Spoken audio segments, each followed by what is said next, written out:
Hi there, my name is Kalora Caulfield. I'm here with you today to explore our breath. And not just to talk about our breath, because we could talk all day, but the best way to really get to know and understand your breath, the way that it moves, how powerful it is, its impacts, is to get interactive with it. So most of you know about your breath. You know that for the most part, it's a natural thing that happens automatically all by itself, and thank goodness for that. Our breath is controlled by our nervous system. It's part of your autonomic nervous system. It's an automatic thing that your brain thankfully makes happen without you having to think about it or do anything at all. The thing that does make the breath, however, a unique part of a unique process and part of our body and our nervous system is that you can interact with it directly. You can change your breath and your breathing patterns, whether you are aware of it or not. And so, this is a good thing and a bad thing. It's a good thing because we can get interactive with our breath. By getting interactive with it, we can affect certain responses in our body. We can impact our nervous system and through it the way that we feel. However, it can be a bad thing too, because if we're not aware of the fact that our breathing pattern has shifted, say you're feeling anxious and stressed out and you're suddenly breathing really short and really shallow or really rapid, and if we're not aware of that and that's happening, and maybe it's happening over an extended period of time, it's still going to impact our nervous system. It's still going to affect the way that you feel. It's still going to affect these processes in your body, sometimes to deleterious effect. And that's sort of where you start hearing about things like chronic stress or chronic sympathetic nervous system overactivation. And a lot of that has to do with actually the way that we're breathing. And so just really brief exploration of the anatomy of our breath. I want you to just take a moment, sit up really tall rather than collapsing. And maybe you'll just, go ahead and give yourself a few seconds to curl yourself forward, collapse, roll your shoulders forward, and try to take a big deep breath in through your nose. Ooh, I can't even out of your nose and sit up really nice and tall. And maybe your experience was like mine. I couldn't take a big deep breath. It felt horrible. It felt suffocating. And that's because your lungs are housed right in your torso. And for that inspiration, expiration to occur, they need space. And so go ahead and sit up nice and tall. Give your lungs that space. And put one hand on your chest, one hand on your belly. Just take a few normal breaths in and out through your nose. Yeah, and you kind of feel things moving around. And then see if you can breathe up into your uppermost hand, up into your chest. Couple breaths. And you might notice as you do that, as you breathe up and down, just into your chest, maybe your tummy's not moving a lot, right? Because you're doing this on purpose, because I'm asking you to. But you'll feel, your muscles right up here in your chest moving around, your pectoralis minor, pectoralis major, right? They're moving. But you can't get too big of deep breaths, right? But these muscles are kind of helping that movement happen. And then see if you can bring your breath down into that lowermost hand.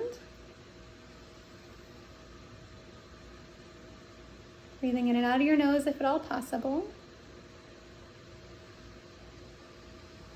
And maybe you're kind of feeling like you're getting some big or deep breaths, as your belly's moving. And then take even, just to feel this happening even more, take your two hands and put them on the sides of your body by your lower ribs, kind of spread your fingers out, wrap them really wide, big, deep breaths into your hands.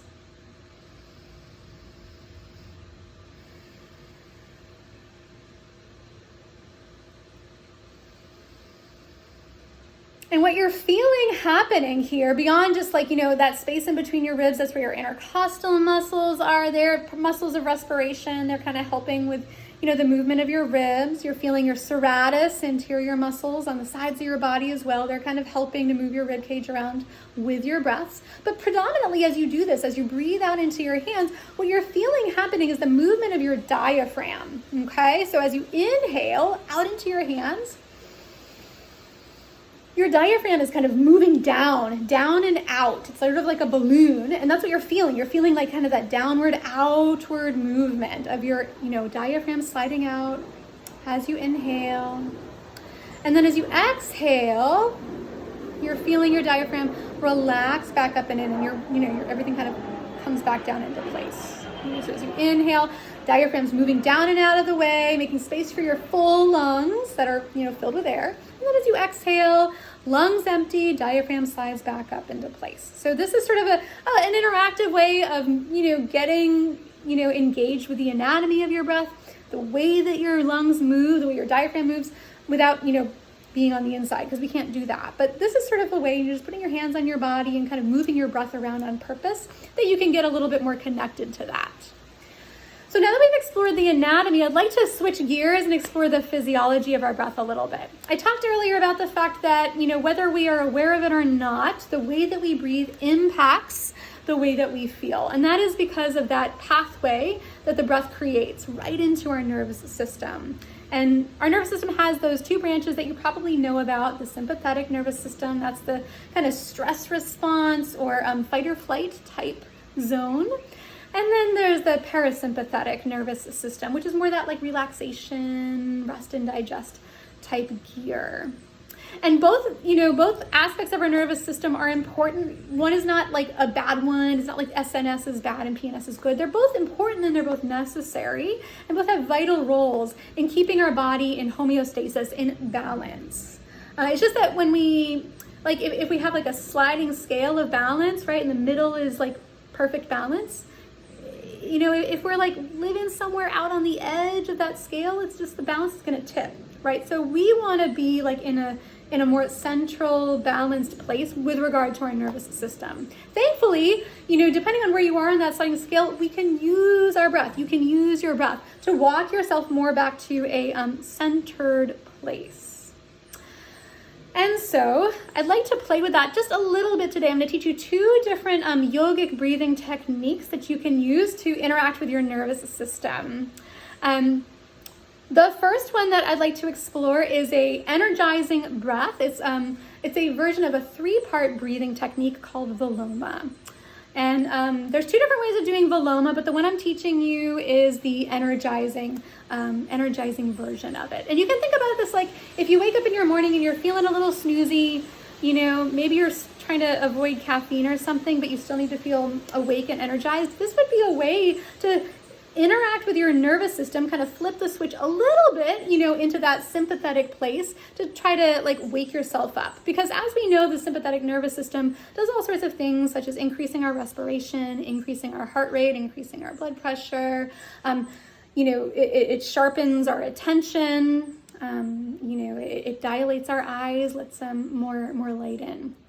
Okay, so you'll take yourself into a seat, sit up nice and tall. You can do this laying down if you prefer. You can put hands on your body if that helps you feel more connected to your breath. It's totally up to you. But you're going to be breathing in and out through your nose is if at all possible for this exercise, for both of the exercises actually. And just to demonstrate why, super briefly, I'm a breath nerd, I'm a physiology nerd, and so this is just kind of a fun way to kind of feel the difference between why breathing in and out through our nose matters.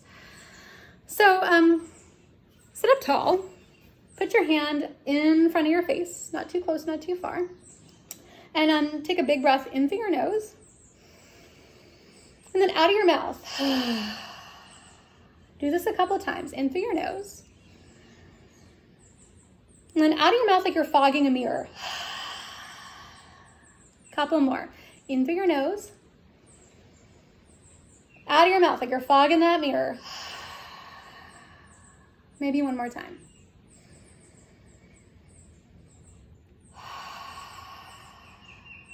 Good. You can drop your hand.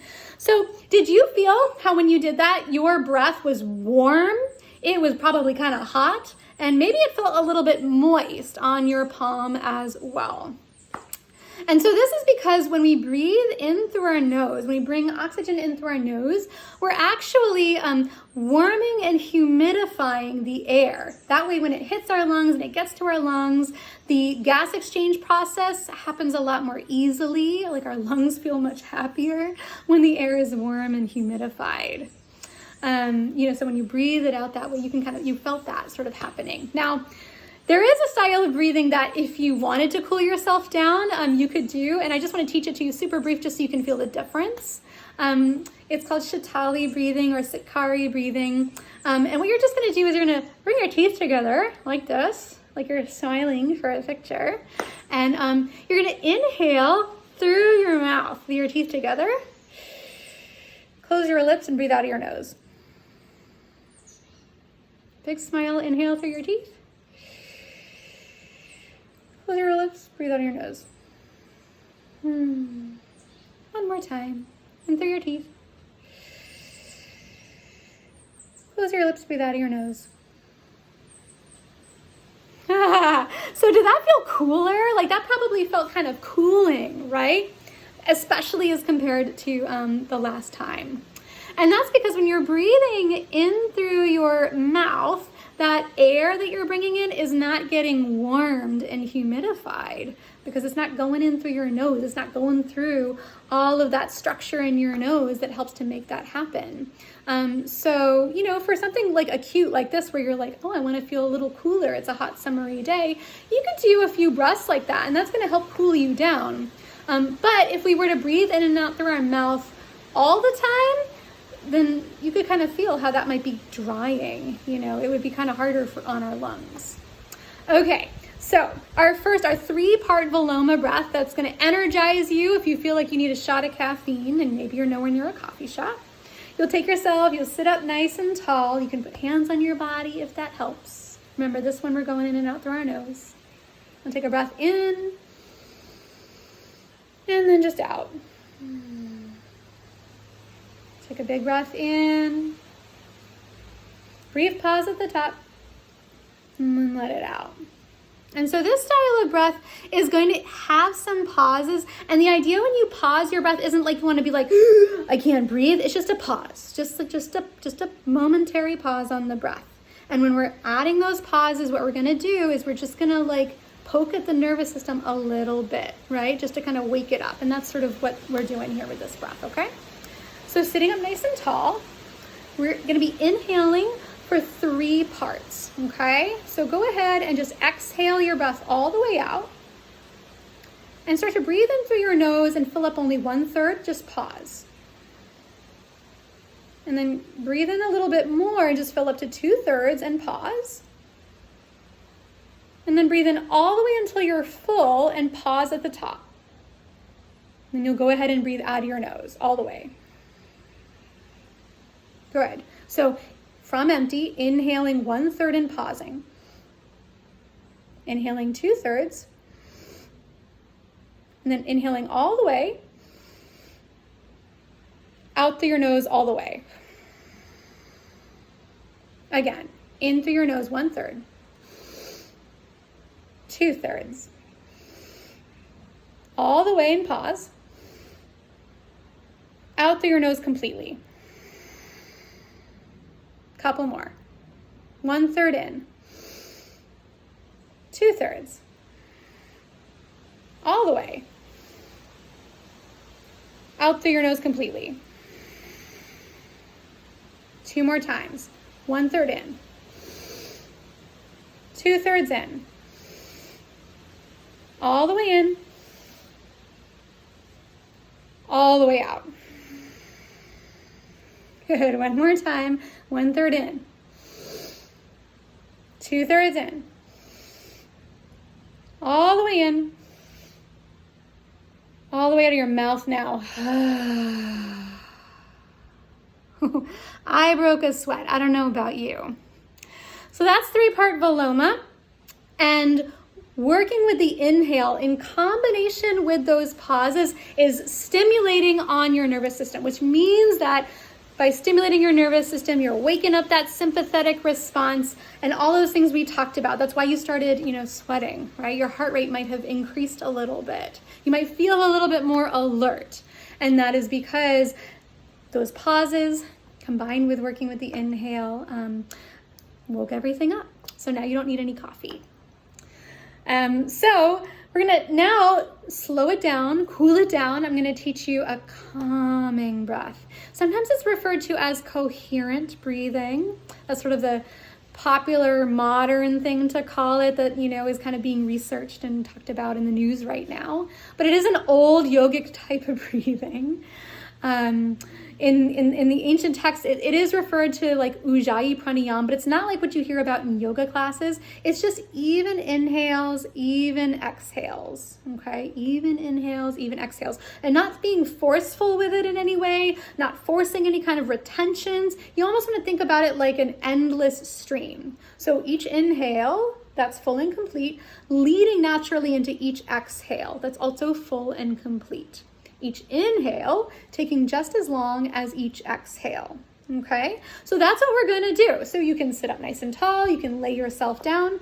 Again, whatever you feel more comfortable with. Breathing in and out through the nose, if at all possible, okay? So take a breath in and let a breath out. Good. And now you're gonna start to breathe in on a count of 5. And then breathe out on a count of 5. Good. Breathing in on a count of 5, 4, 3, 2, 1. Out for 5, 4, 3, 2, 1. In for 5, 4, 3, 2, 1. Out for 5, 4, 3, 2, 1. And you'll just kind of keep going. And if 5 feels like too much, you can do 4. If 5 doesn't feel like quite long enough, you can do 6. The idea is that it's comfortable, right? We don't want to be straining here. So comfortable on the inhale, comfortable on the exhale. The key here is that it's even on the inhale, even on the exhale. And you have just those tiny, tiny, minuscule little pauses at the top and the bottom. And it's really just a way of making sure that you're getting a complete inhale and even more importantly, a complete exhale. So do this a few more times. Breathing in through the nose, long, full, complete. Out through the nose, long, full, and complete. In through the nose, steady, smooth, and complete. Out through the nose, slow, steady, and complete. And so you can go ahead and let the fancy breathing go. Take a moment and just kind of notice, maybe you feel real different compared to that 3-part breathing you did before. Maybe you're feeling a little more zened out, a little more chill. Maybe you notice that your heart rate came down. Maybe you feel a little spacey. And that's just that effect of the parasympathetic nervous system. And so this is a really nice way if you're having trouble falling asleep. If you're feeling a little stressed out or anxious, take like 10 breaths that way. It doesn't need to be like this long extended thing, okay? Just the key takeaway that I hope that you walk away from with this is that our breath matters so much. Our breath is intricately connected to pretty much every process in our body, from the way that our heart beats, to the way that we digest our food, to our lymphatic system, to our mind, to our attention, to everything, to our hormones, our endocrine system. So the way that we breathe matters, the way that you breathe matters. And the really cool thing about it is even if you've been unconsciously breathing in a way that is maybe less than ideal, you can flip the switch. You can flip the switch, right? You can interact directly with it. So if you want to learn a little bit more about different kinds of breathing techniques, there's a lot of resources out there. You can ping me, you can ask me questions as well. But I hope that you take a little bit of this with you into the rest of your day and far beyond it. I've taken up more than enough of your time, but I'm really, really grateful if you've kind of stuck it through and you're still here. Thank you for breathing with me, and have a wonderful rest of your day.